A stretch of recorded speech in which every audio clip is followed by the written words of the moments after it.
Assalamualaikum warahmatullahi wabarakatuh. Nama saya Ahmad Rosuluddin dari kelas PTIA nomor nomor induk mahasiswa 2004111000126. Di sini saya akan menjelaskan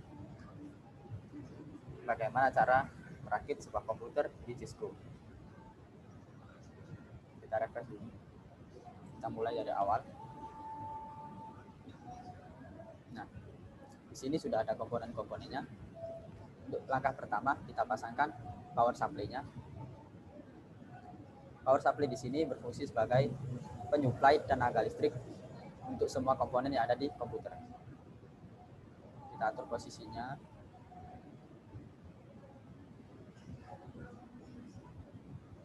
Seperti ini. Nah, setelah itu pasang skrunya. Setelah selesai, kita masuk ke motherboard. Kita merakit motherboardnya. Di motherboard ada RAM, ada 2 RAM yang fungsinya sama sebagai penyimpanan sementara.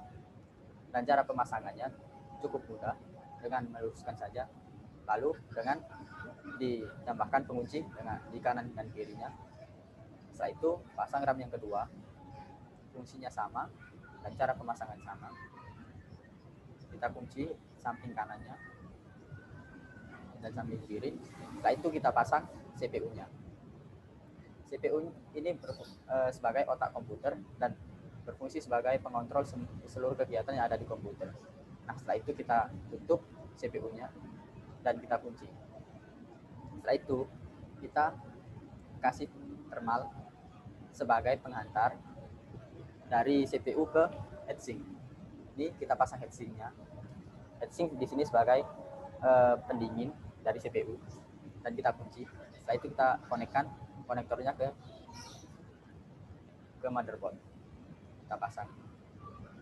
Nah, setelah itu kita masukkan motherboard ke casing.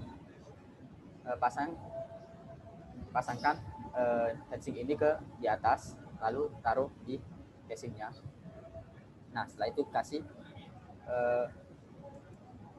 skrupnya. Setelah itu kita pasang NIC-nya. NIC di sini berfungsi sebagai penghubung jaringan ke komputer melalui kabel. Lalu kita pasang skrupnya dan kita pasang wireless NIC-nya. Sama fungsinya, cuma melalui wireless. Kalau NIC melalui kabel. Kita pasang skrupnya juga. Setelah itu kita pasang video adapter. Di sini berfungsi sebagai pengoptimal videografi yang ditampilkan oleh monitor. Kita pasang skrupnya.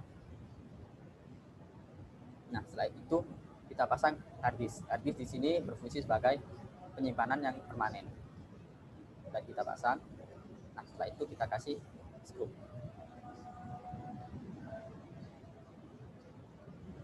Setelah itu kita pasang optical drive-nya.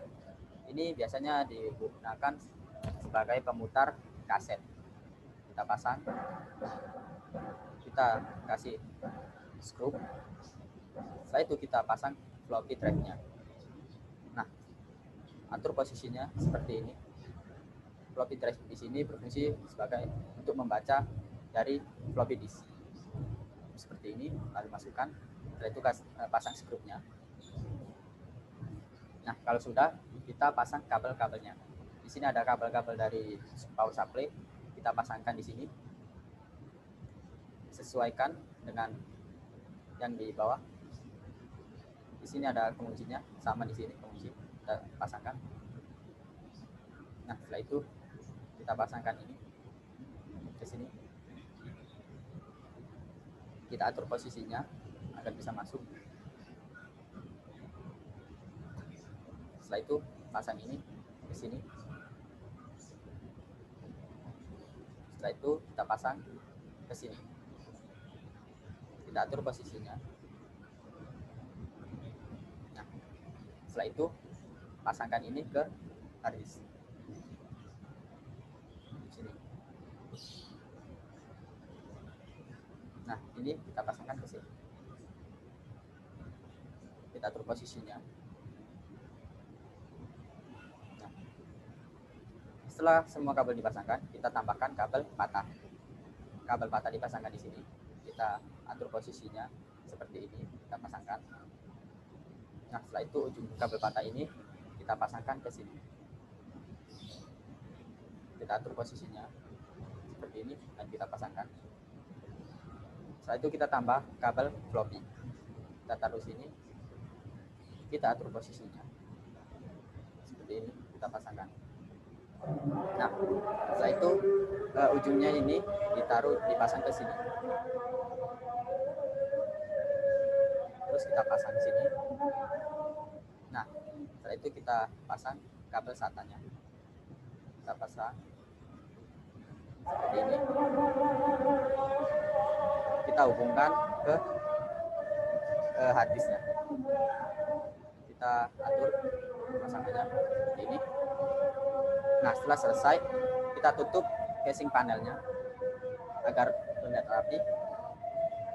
Dan setelah itu kita kasih skrup. Nah, kalau sudah, kita pasang kabel VGA-nya di sini.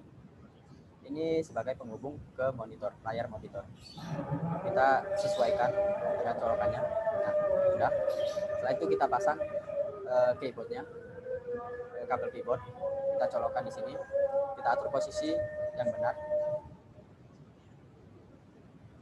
Kita atur.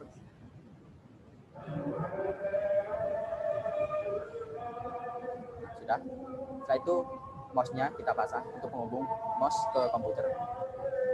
Kita atur posisinya.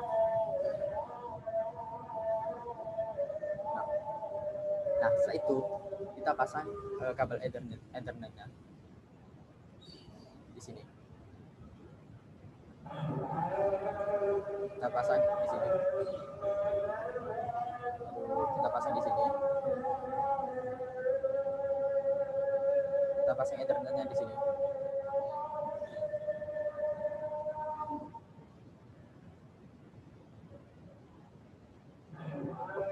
Maaf. Setelah itu kita pasang kabel USB ke sini. Kita atur posisinya, kita masukkan. Nah, setelah itu kita pasang kabel Ethernet-nya di sini. Kita colokkan. Dan selanjutnya pasang wireless antenanya. Kita pasang wireless antenanya dan terakhir kita pasang kabel dari power supply yang menghubungkan listrik ke power supply. Kita atur posisinya dan kita lihat apakah komputernya menyala. Kalau sudah menyala berarti sudah berhasil. Dan itulah tutorial dari saya. Kurang lebihnya mohon maaf. Wassalamualaikum warahmatullahi wabarakatuh.